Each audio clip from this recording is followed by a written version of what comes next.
Hey everybody, welcome back.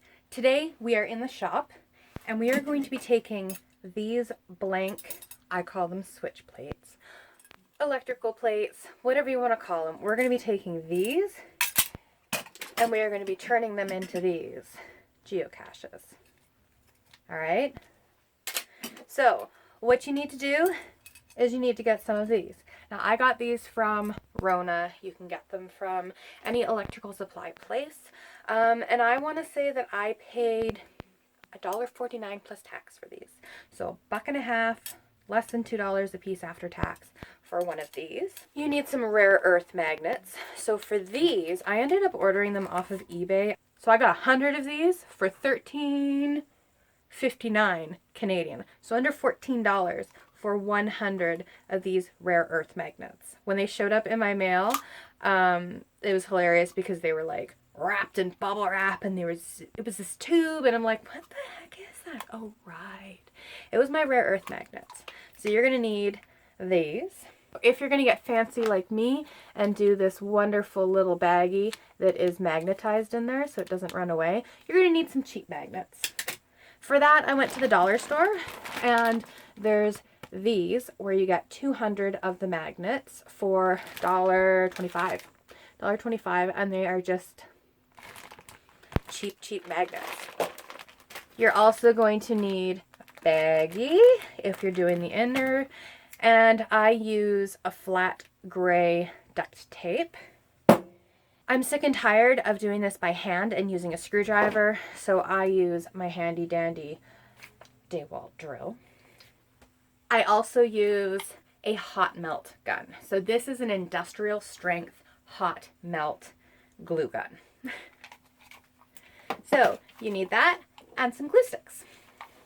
In order to trim these bolts off so that they are not sticking out, because as you can see right there, they stick out past and there's no way you'd be able to put this against a flush object and not have it sticking out that far, you need to cut these screws off. So I take my crimping tool set and you take your 4-in-1 crimping tool and you're going to use those and cut them off. As you can see, this is fairly well used. These are the 632 threading.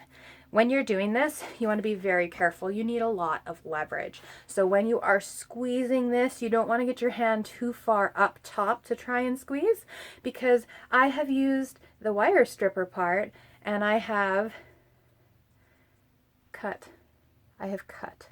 Yeah, see, that pinches. Yeah, that'll cut your skin. I almost lost all of that skin in there. So be very careful. You'll see my super advanced technique as we move further into this.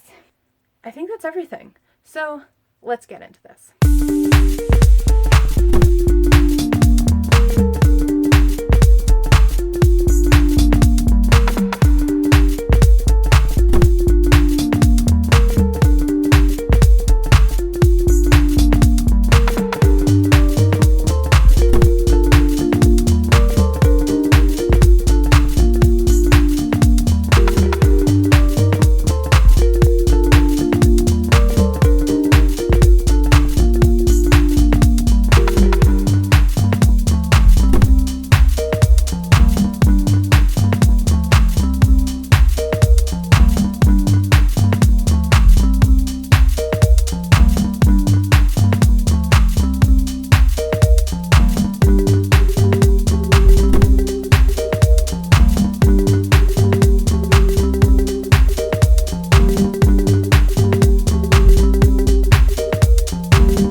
So after you get all of your screws cut off, you have to put them back in.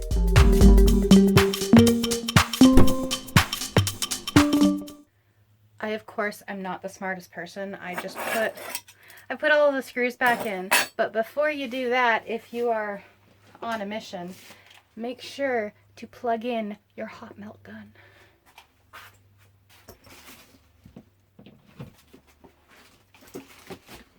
because now I get to wait. But I can put some tools away. So I no longer require these, so these can go away. I'm also done with the drill.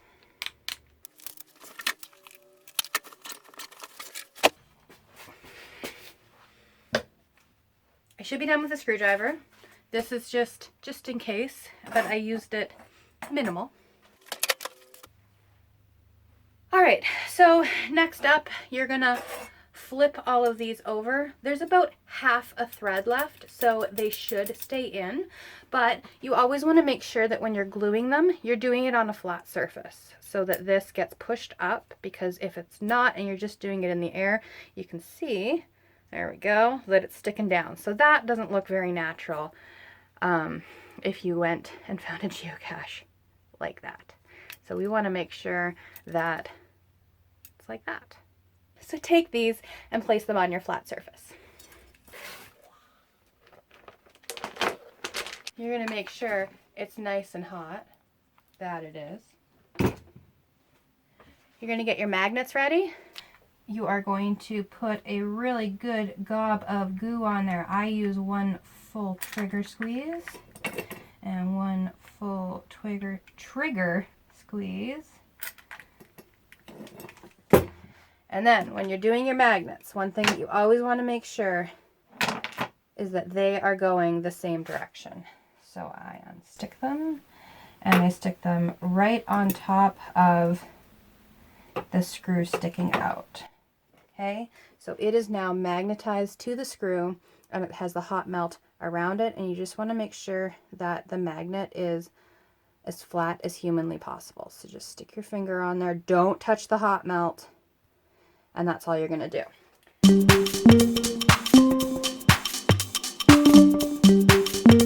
All right, so after you glue them all on initially, you're going to go back and you're going to fill in order to make sure that they are completely surrounded.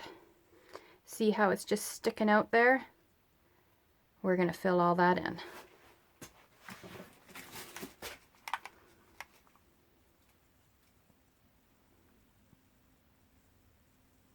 And you basically want to make sure that you don't go on top of the magnet, but if you end up doing that, you can just take a sharp edge, a blade, and you can scrape that off.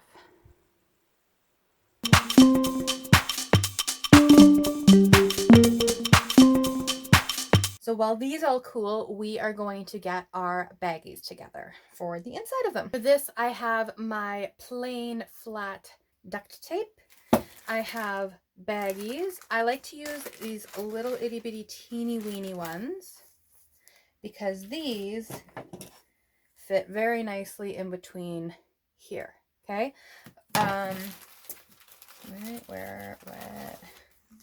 These ones are from the dollar store.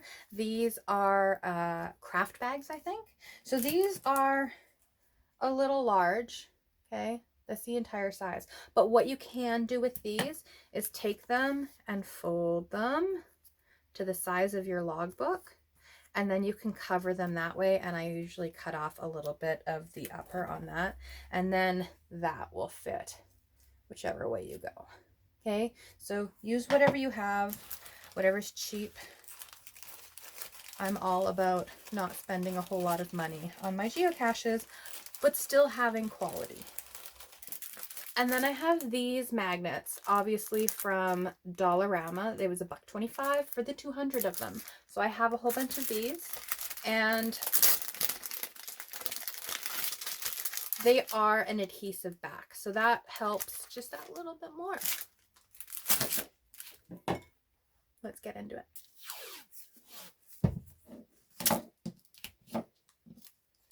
I take the baggie and I place it somewhat like that.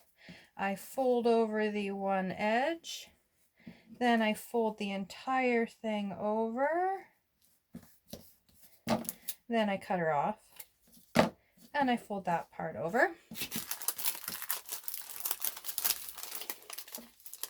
I then take two of the magnets and I put one somewhere near the top and another somewhere near the bottom.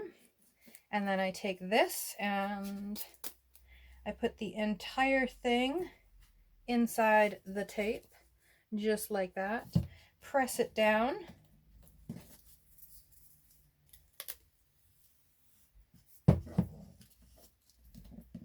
And then fold it over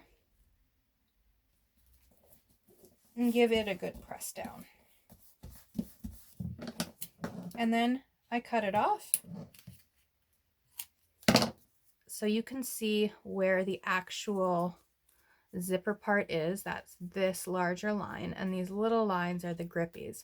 So I want to cut just a couple of those off. Okay, so that is now your little baggie for your logbook. So that will fit nicely in there. All right, 11 more to go.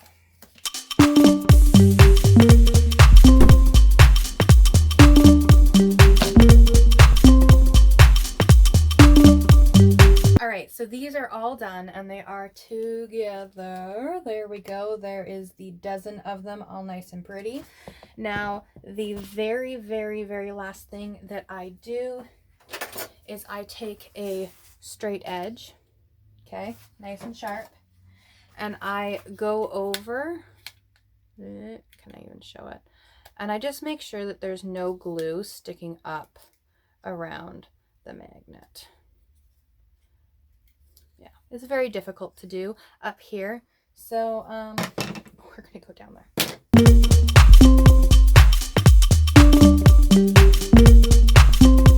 All right, so that took me maybe an hour to do a dozen of these. So the nice thing about these is that we have a whole bunch of this color of street lamp posts here. So these are good to go, just like this. They don't need anything on them.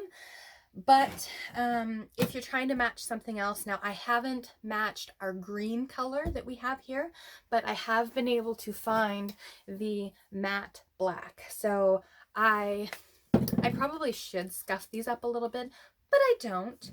So I use this matte black and I do 2 coats of this, and it's not here right now. I lent it out to a friend, but a plain matte clear coat is what I put over top, because otherwise this just very easily scrapes off, which probably, if I were to rough this up, this would stick a lot better. But as is, I use just the matte clear coat. So that's it. That's all I have for you today. Thanks for joining me in the shop. My stash has grown. And this is not to say that I'm placing any more geocaches, but I am ready for cache maintenance, and that is really what counts. So thank you so much for joining me, and we'll see you guys next time.